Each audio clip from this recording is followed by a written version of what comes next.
Hi friends, இன்றைக்கி முருங்கைக்கீரை soup பார்க்க போகிறோம்.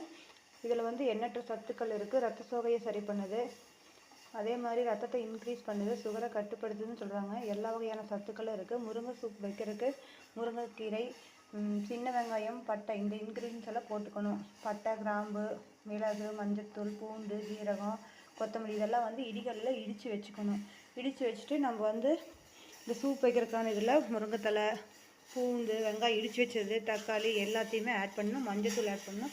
கல்லுப்பு ஆட் பண்ணிக்கிட்டால் கொஞ்சம் சளிக்கெல்லாம் நல்லது. குழந்தைகளுக்கு வாரத்தில் 2-3 தாட்டி இது மாதிரி வச்சு கொடுத்தா ரொம்ப சத்தாக ஃபீல் பண்ணுவாங்க. முருங்கைத்தலை ஈஸியாக கிடைக்கிது.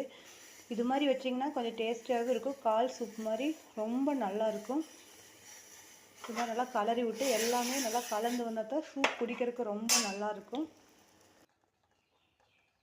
நல்லா 1/4 மணி நேரம் கொதிச்சதுக்கப்புறம் இந்த மாதிரி வடிகட்டி எடுத்து வச்சுக்கிட்டிங்கன்னா நம்ம ரொம்ப சுவையாகவும் இருக்கும். கால் சூப் மாதிரி இருக்குங்க. குழந்தைகளுக்கு, பெரியவங்களுக்கு எல்லாத்துக்கும் ஹெல்த்துக்கு நல்லதுங்க. கண்டிப்பாக செஞ்சு கொடுங்க. பிடிச்சிருந்தா லைக் பண்ணுங்கள், ஷேர் பண்ணுங்கள், சப்ஸ்கிரைப் பண்ணுங்கள். Thank you friends.